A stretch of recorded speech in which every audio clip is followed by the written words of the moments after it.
Good evening. Wisdom Eccentrics by Ngak'chang Rinpoche, Chapter 43. Part 5.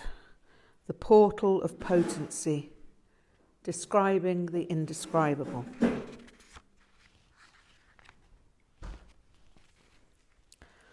Guru Rinpoche said, the Ngak'chang Rinpoche should base their practice on yeshe. They should employ all that exists as practice, because the senses and fields of the senses are all means of non-dual realization. If we take alcohol, for example, if we drink alcohol with awareness, it increases access to yeshe. At the time of Guru Rinpoche in Tibet, many practitioners obtained the same realization that the 84 Mahasiddhas obtained in India.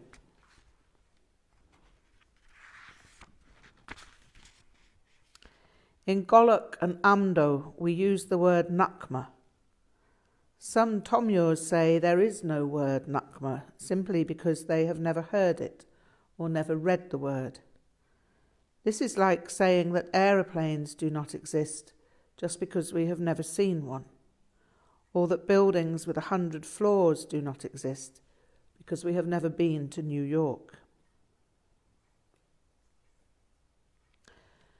The mistress of blazing melody, Baza Layang, pacified the perceptions of disciples without need of activity. Merely to see her was to have one's confusion resolved and one's relationship with others harmonized. This siddhi is wonderful. Such a khandro would be of great benefit for the many idiots in the world. When there are too many tomyos, there is too much suffering in the world. There is suffering anyway as long as there is kowa, but tomyos make this suffering worse, and then it is difficult for people to find good circumstances to practice. Those were all quotes from Künzang Dorje Rinpoche. Chapter 43. White Raiment and Uncut Hair. I'm now back in the spring of 1975 again, and glad to be there, if only in my memory.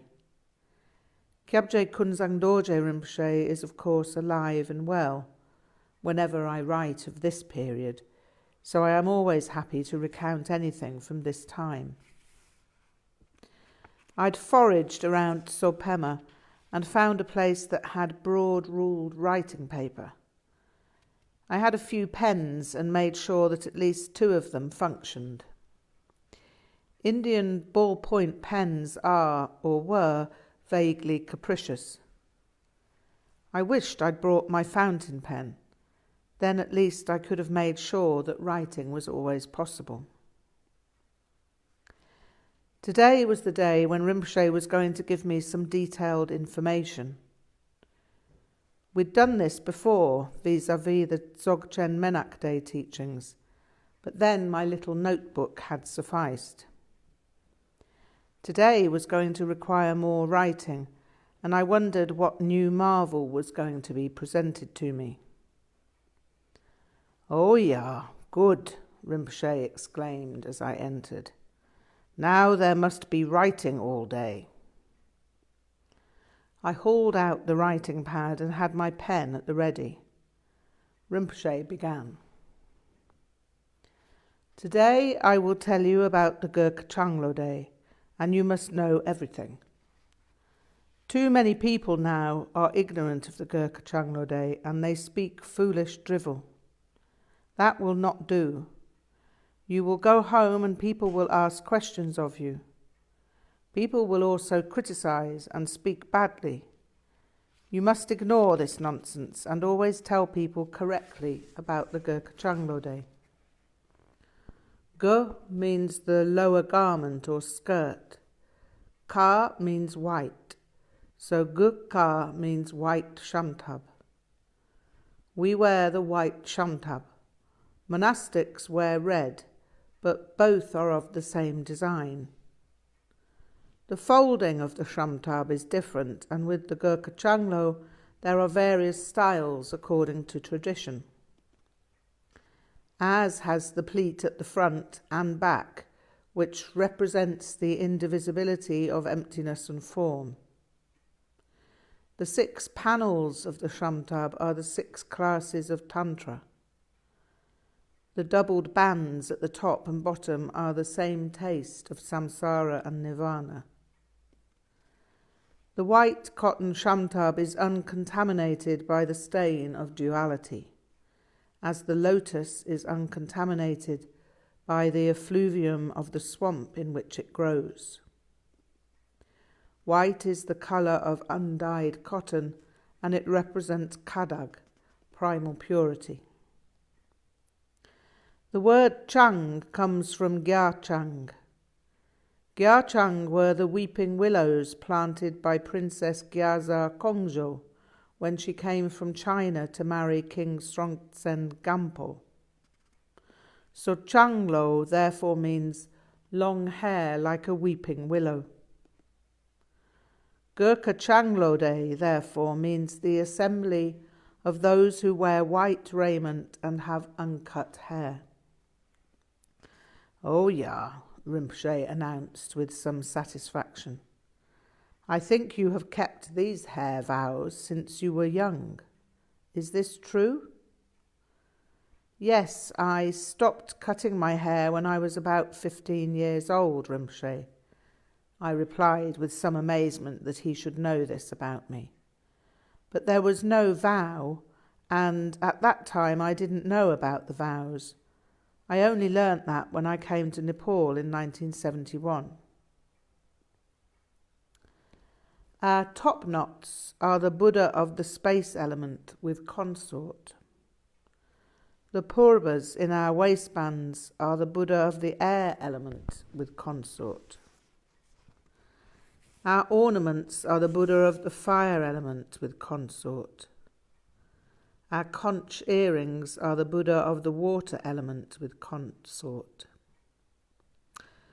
Conch earrings are also the outer symbol of hearing extraordinary instructions, the inner symbol of hearing all sound as mantra, the secret symbol of realizing the nature of sound as unborn. The most secret symbol is the realization of all sound as self-liberated potency. Our silk sashes and golden copper amulets are the Buddha of the earth element with consort. So we become the Buddha families through our dress and through the practice of our lives. Then, Dang, Ropa and Tsal, in terms of Dzogchen. Dang is shining emptiness, Ropa is the clear and unimpeded play of energy, and Tsal is the radiance of energy, which is pervasively compassionate as the purity of the phenomenal world. Unadorned hair symbolizes Dang, the Lama manifesting as vast space. Adorned hair symbolizes Ropa, the Lama manifesting as Ropa, realized display. Matted locks symbolize Tsal, the Lama manifesting within the sphere of realized manifestation. The left-hand ring finger bears the bell-emblazoned ring of wisdom. The right-hand ring finger bears the Vajra-emblazoned ring of compassion. The Gurkha Changlo begins with the tantric vows. We hold these vows as Ngakmas. Historically, the Gurkha Changlo Day began in India with the 84 Mahasiddhas. There were 2 traditions in that time, those with partners and those without. Normally, Tantra is practiced with a partner, but it is also allowed without. In ancient India, both systems were found. It was at this time that the Gurkha Changlo Days started wearing hair on the top of their heads, and the white shamtabs were introduced. Guru Rinpoche founded the Ngak'chang Rinpoche in Tibet, although it actually had a small beginning with Künzang Dorje. In that time, 21 texts of Chhi'méd were translated and introduced. Dharma was not spread in a complete way at that stage, but there were Ngakmas then, even so. Then, at the time of Künzang Dorje, Dharma was spread in a vast way by Guru Rinpoche and Yeshe Tsogyal. Künzang Dorje established the religious code laid down by Guru Rinpoche. The code concerned the appearance and comportment of the monastics and the Ngak'chang Rinpoche. Concerning clothing, Rinpoche said, shaking his head, only monastics should wear yellow. But now some Ngakmas wear also yellow. This is not good. Yellow is the colour of the Vinaya, the colour of monastic discipline. Of course, this special bright yellow became popular in Tibet because it's the colour of the Chinese court. Only the emperor and the highest in the court are allowed to wear it, so Tibetan nobles started imitating that. Then, of course, religious dignitaries started wearing it rather than wearing the common yellow of Shakyamuni's monks. Ngakmas, unlike monks and nuns, may wear all colours. They may even wear yellow in the garcham, or if they are giving an empowerment of Zambala.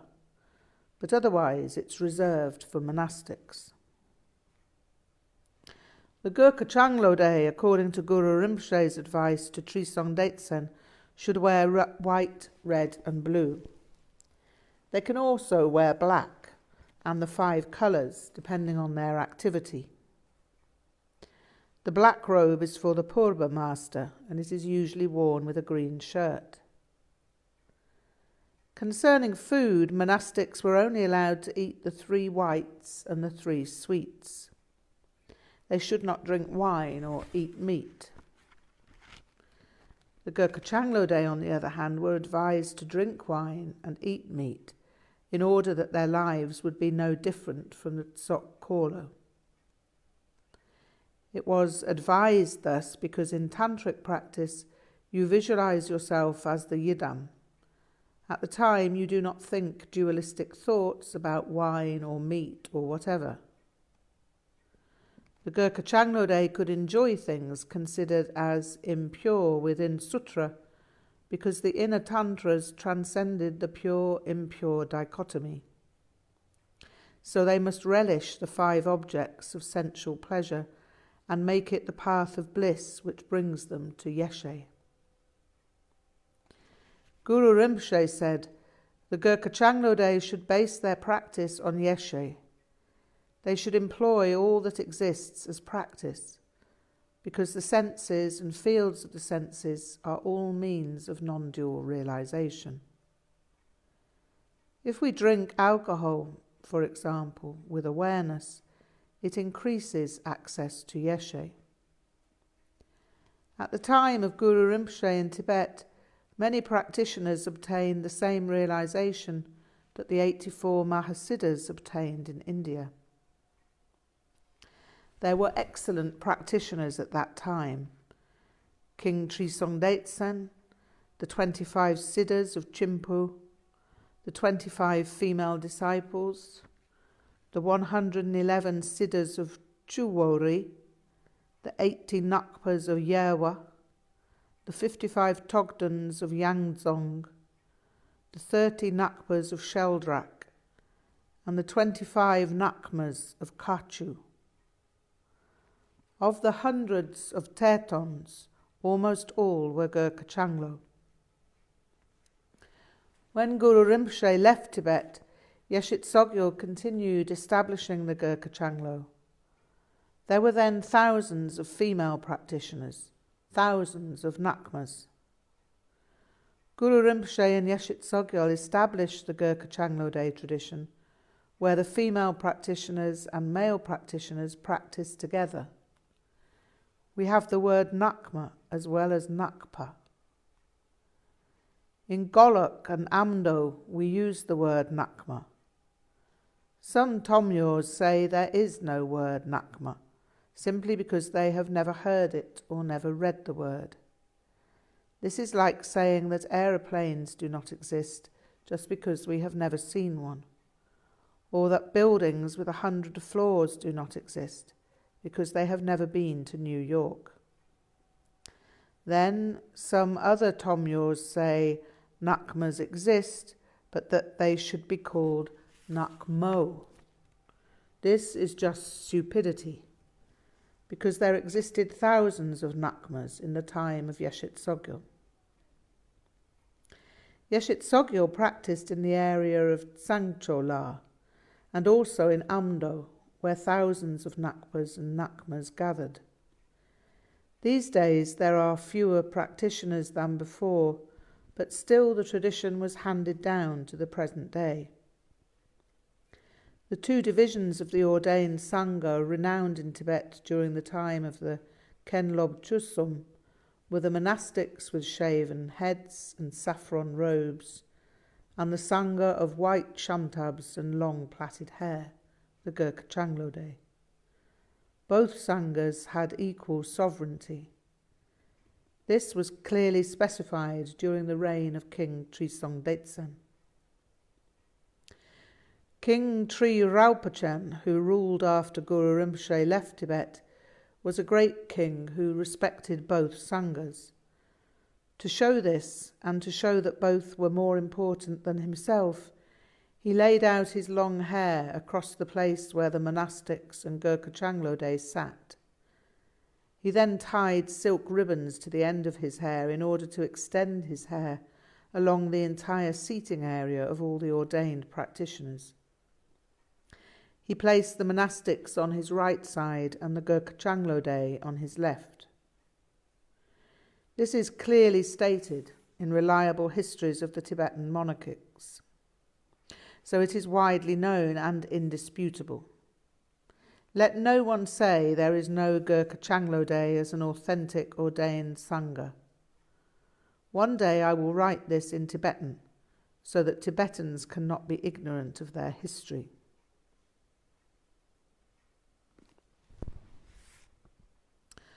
Guru Rinpoche established these Sanghas himself in Tibet, Bhutan, and many areas over the Himalayas, so there is no reason to lack confidence that the Ngak'chang Rinpoche are Guru Rinpoche's ordained tantric Sangha.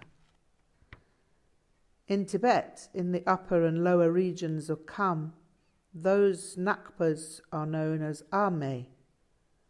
In Nari, the far western region of Tibet, they are known as Jopa, and in the Utsang region they are called Ngak'chang.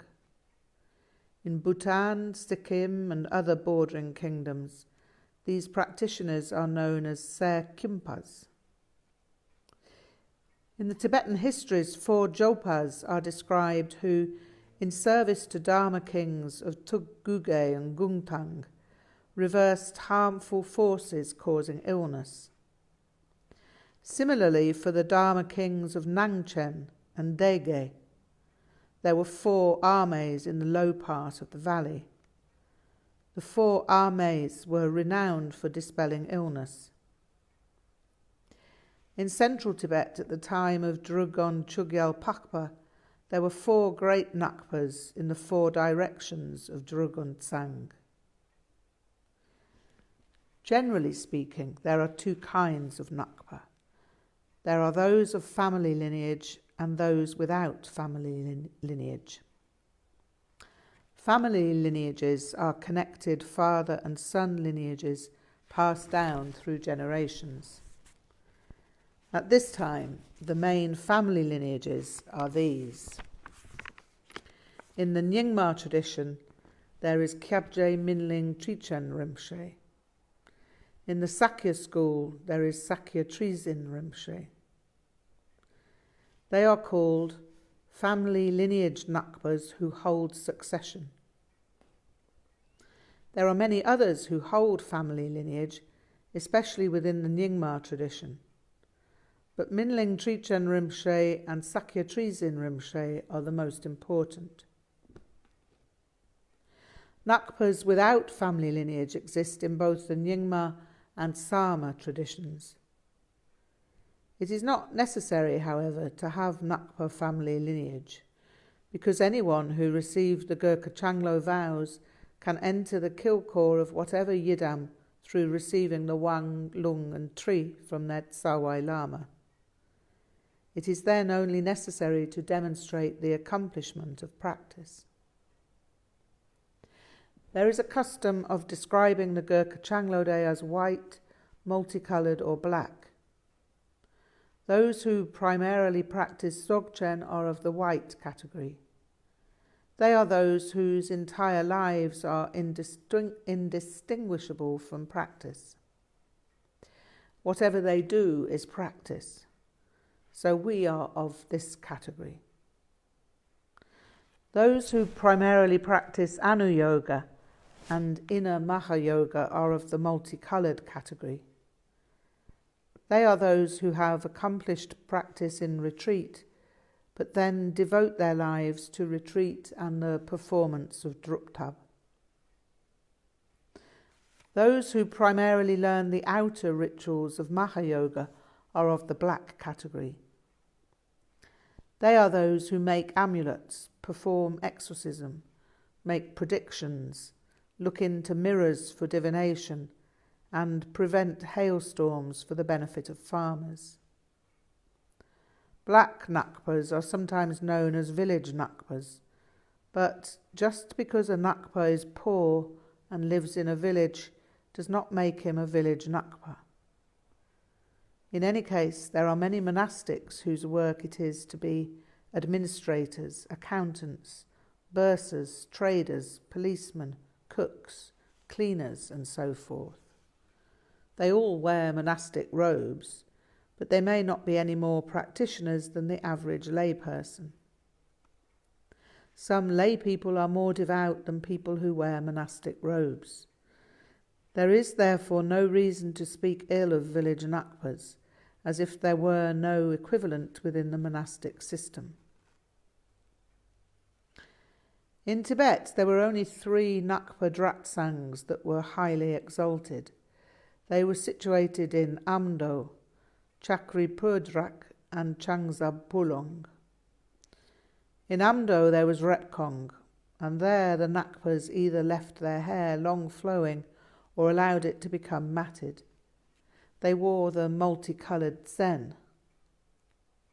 At Chakripurdrak, where there is a self-arising letter R on a rock cliff, the clothing of the Ngakpas was the same. In Changzab Pulong, on the border of Ut and Tsang, were Zabpu Ngakpas. They had long, free-flowing hair, the multicoloured Zen, and the Nambu Karpo. In Tibet, there were so many small Ngakpa Dratsangs that I can't really list them all, and there would be no purpose even in the long list that I could make if we had time.